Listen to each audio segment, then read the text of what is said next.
Good morning, and thank you for being here. I'm joined this afternoon, by Maine Emergency Management Director Pete Rogers, Transportation Commissioner Bruce Van Note, there he is, and Public Safety Commissioner Mike Sawchuk, and General Douglas Farnham. Here's what we can report as of about an hour ago. There are about 253,182 total outages statewide, though this number remains fluid as power restoration continues. CMP has restored power to more than 200,000 of its customers, and it estimates that about 197,416 customers in its service area are still without power. Versant has restored power to more than 40,000 of its customers, and it estimates that about 52,186 customers in its service area are without power. May I just take a moment and remind you to please include Ms. Thibodeau in your camera view. Thank you. And Eastern Maine Electric estimates that about 3,580 of its customers are without power. I spoke yesterday with CMP President Joe Purington and Versant President John Flynn, and we talked about the utility's power restoration efforts. Each of them assured me they are drawing down all available resources to restore power in a timely manner as possible. And I have assured them, or offered them, the full weight of Maine state government, wherever possible, to help them accomplish that goal and get everybody's power restored. We had helicopters from the Maine Forest Service conducting general aerial assessments and helping CMP survey damage to the electric grid so that power can be restored more quickly. Even still, the extensive damage, excuse me, I don't know what that is, but the extensive damage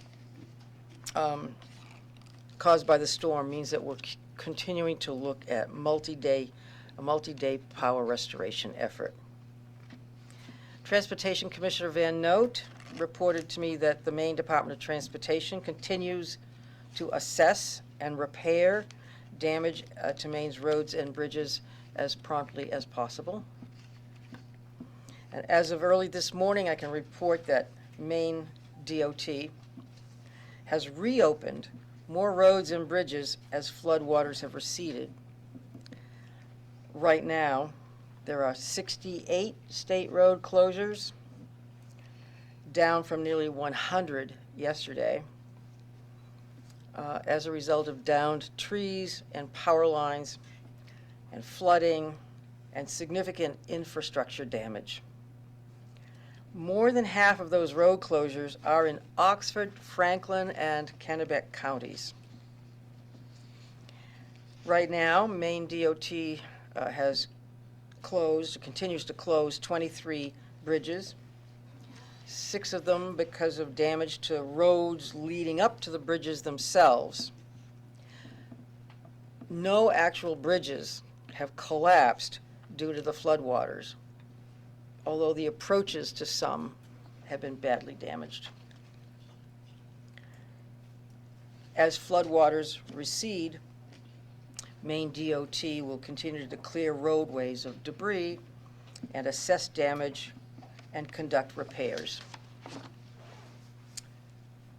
However, flood warnings from the National Weather Service remain in effect in several areas, including the towns along the Kennebec and Androscoggin rivers, which are both experiencing high water levels, and while towns in other areas across Maine are grappling with the aftermath of flooding.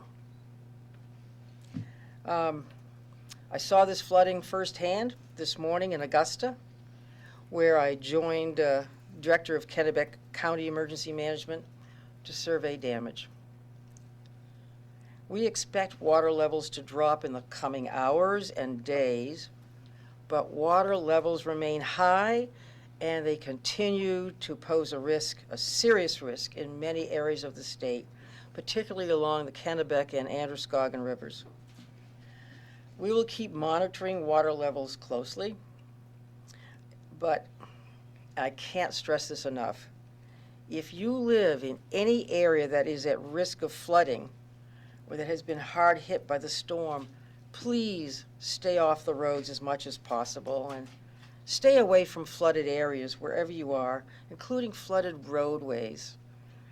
A road that you may be very familiar with that is now underwater may have a lot deeper water than you anticipate. We want you to be safe. And we want to allow first responders and restoration crews to be able to get out there and assess the damage and go forward with cleanup and restoration efforts quickly. To support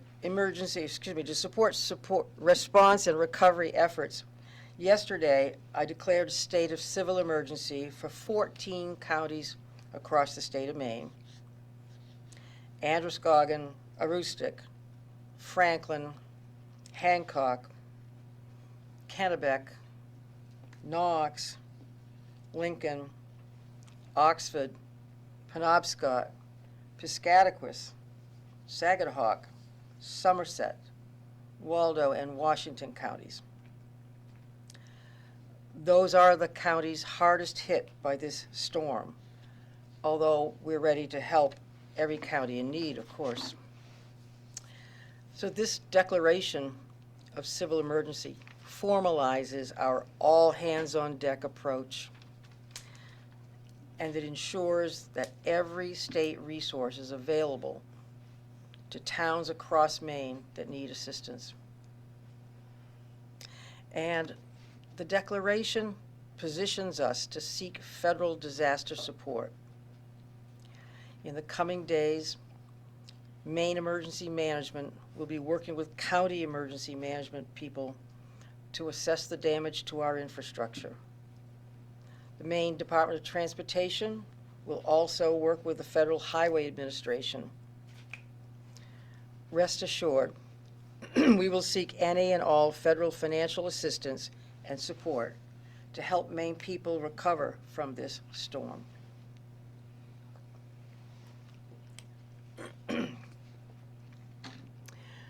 I will also issue a proclamation that will enable a waiver from the U.S. Department of Transportation to allow fuel delivery personnel to drive additional hours to make sure that there's timely delivery of heating fuel. My administration has been and will continue to work around the clock, along with local public safety officials, county emergency management people, and CMP and Versant, to clear debris from roads, to assess and repair the damage caused by floodwaters, and to restore power to Maine people as soon as possible. Meanwhile, Maine DHHS will also be providing information about how SNAP recipients can replace food that's lost because of power outages or because of flooding or other stormwater damage. DHHS has continued to issue WIC benefits for parents, and it's working with water districts to assess public drinking water systems, and they're reaching out to all long-term care facilities to check on the safety of residents and staff. The department will provide more information on these efforts as soon as possible. As first responders and restoration crews work to assess the damage and make repairs, Maine people can do their part by being cautious and vigilant. I urge Maine people who live in hard-hit areas of our state to stay off the roads as much as possible, to stay away from flooded areas, including flooded roadways, and to heed the advice and warnings of your local county emergency officials. All of this will protect your safety and allow crews to move forward with their cleanup more quickly. Look, I understand how frustrating the situation can be and how tempting it may be to get back onto the road and try to continue life as normal. But please do not tempt fate.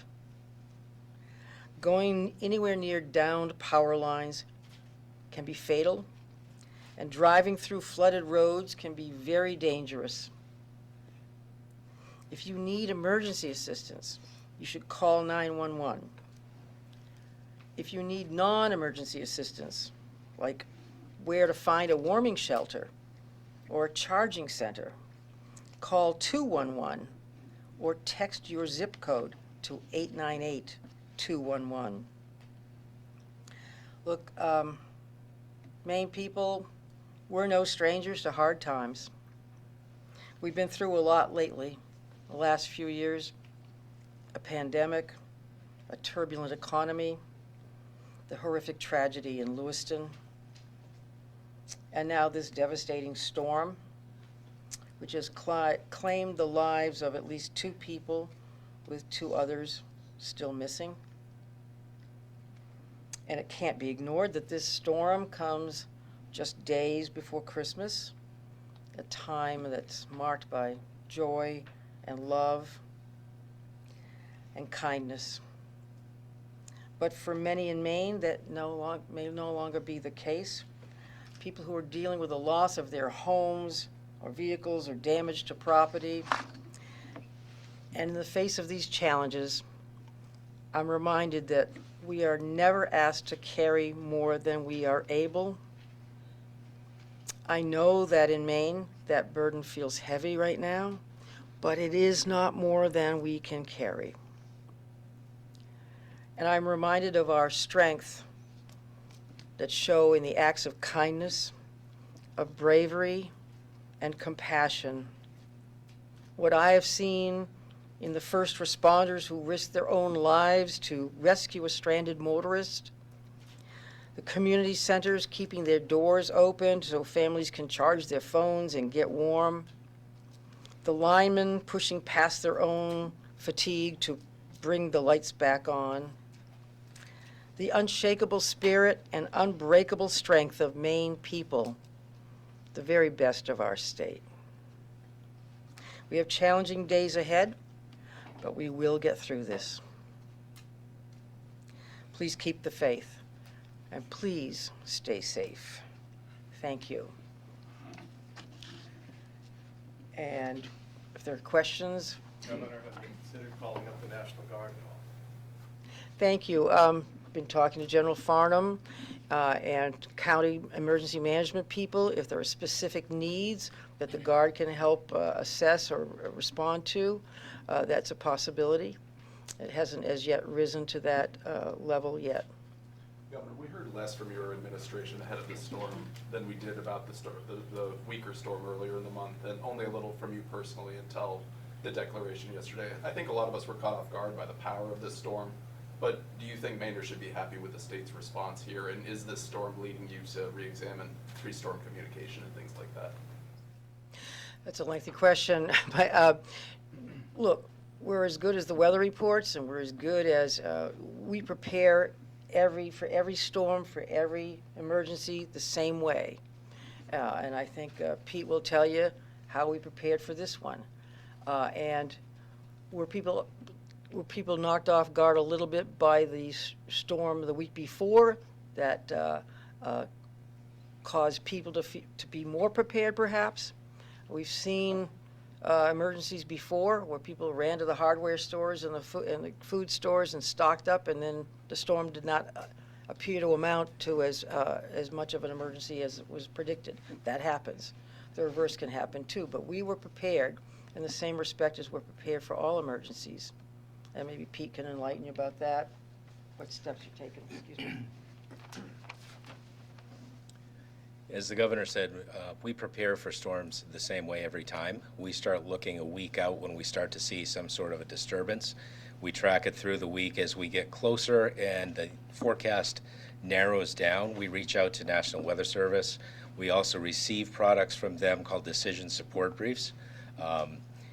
This past storm, we were on top of it all week long, watching and listening to those folks. This past weekend, we reached out to National Weather Service, started to see that this was going to be impactful.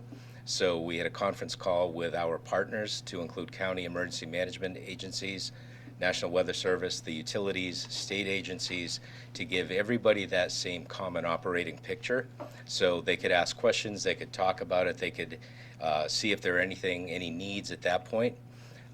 We decided to activate our Emergency Operations Center Monday morning at 06, and we did it that way to make sure that the staff was in the Operations Center prior to the storm becoming bad enough to keep people away. We had another follow-up conference call that day, mid-storm, to see where we are, what the damages were, what the needs were. Again, brief outs by National Weather Service, both Caribou and Gray, the utilities, all of those folks. So it's the same process we use every time, so our folks are ready to go, the counties are ready to go, everybody's on the same sheet of music. Pete, can you just address whether the utilities, were they as prepared for this particular storm as they were, say, for the hurricane that ended up hitting Nova Scotia back in, I think, September? I just remember a lot of staging of out-of-state utility trucks for that storm. I did not see that before this one, and I'm just wondering, do you have a sense from the utilities whether they ramped up and brought in out-of-state crews beforehand, or did those crews come later? I do, Steve. We work with those folks through the weekend to actually facilitate a lot of the different crews coming in. They receive crews from Canada. They receive many crews from out of state. So probably the biggest response of other crews I've seen in quite a while, actually. Before or after the storm? Before. Okay. Yeah. Can you also speak about the lack of flood insurance in the state? I cannot, but we can put you in touch with somebody that could. What about should we expect stronger storms now and in the future? I think what we're seeing now is the new norm. The days of single event storms where we have a snowstorm or we have a rainstorm, I think we're going to see multi-hazard events, unfortunately. We're seeing them quicker. They come out very fast. They come out very strong. So we're dealing with, instead of just one piece, we're dealing with snowstorms. We're dealing with winds. We're dealing with heavy rains, coastal flooding, beach erosion, all at the same time, which makes, obviously, the response more difficult. How will the lessons learned from this storm impact your preparations for future storms? We have after actions after every single event that we have. So we'll look at this, take a look and see if there are things that we can do better, things that we need to refine. We work with all of our partners in the response. Governor, you mentioned water spigots, getting water to people without power in heavy hit areas. I met a man in Farmington who was at the fire station just searching for water. I don't know how many other people are in this situation. I know you mentioned it, in the beginning, but is there a clear way for people to find those resources, or could you elaborate on those efforts a little bit about getting people water with this multi-day effort to get power restored?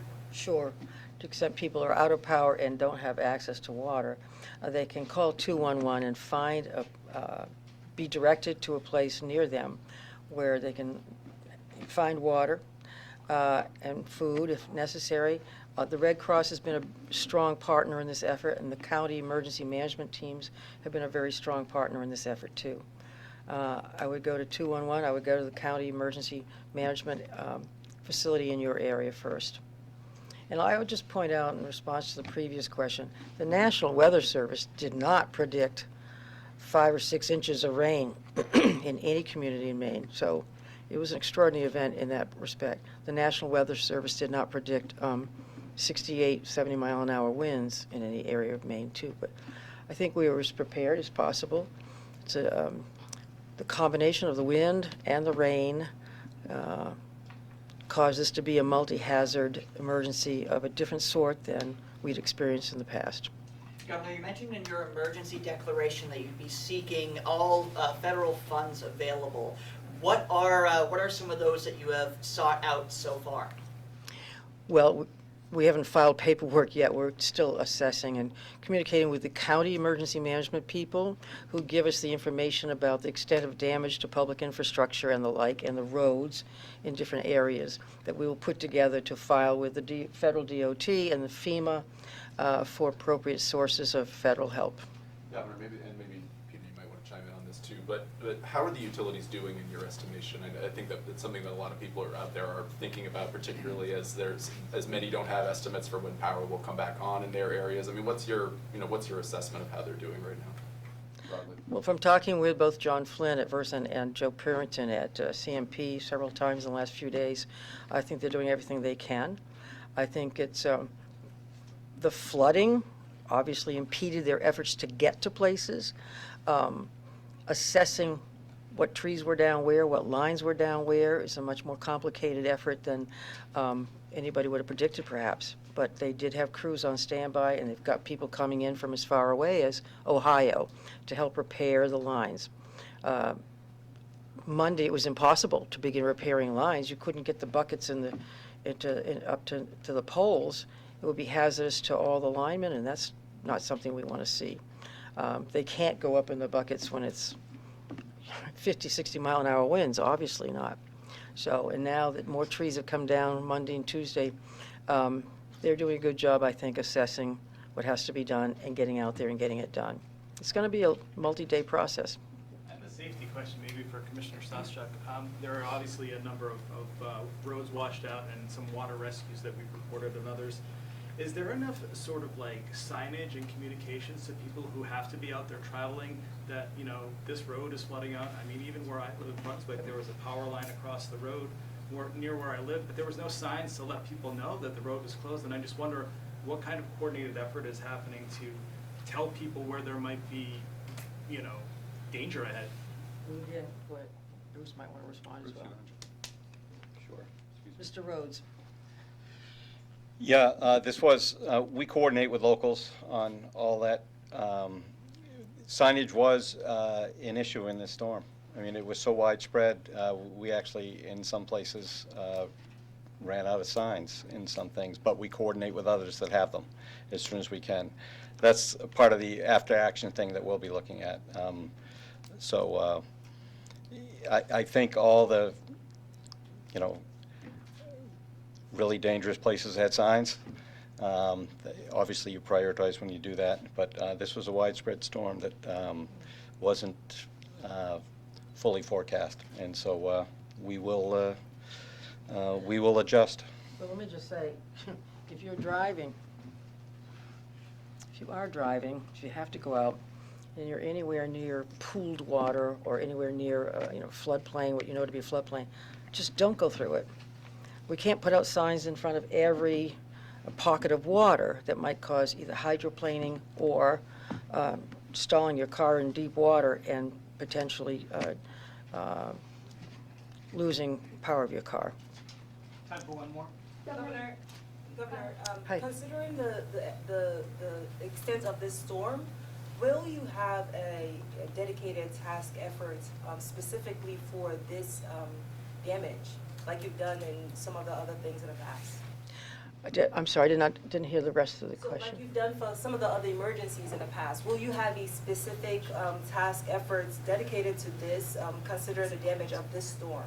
Well, after any storm, we have a sort of not only a debriefing, but an assessment of what the response was and what the damage was totally, and also part of our efforts to obtain federal resources and federal help. We'll be doing that, compiling the data, compiling the information about what response was needed where and how people did at the local and state level. Governor, have you spoken to the president? Expensive natural disaster in our state's history, would you say? And are you still- Expensive? Expensive. I don't have a way of telling you that, but Governor, have you Thank you, spoken to everyone. the president? what? Have you spoken to the president? No, I have not. Why did it take us so long to hear from you? Why are we hearing from you Wednesday and not Monday night or Tuesday during the day? We were in an emergency status. I mean, We issued press releases. I was busy on the phone and on Zoom with these good people and others most of the day yesterday and much of the day Monday. I was in the office helping do the assessments that we're all talking about. Great, thank you so much. Thank you. Thank you.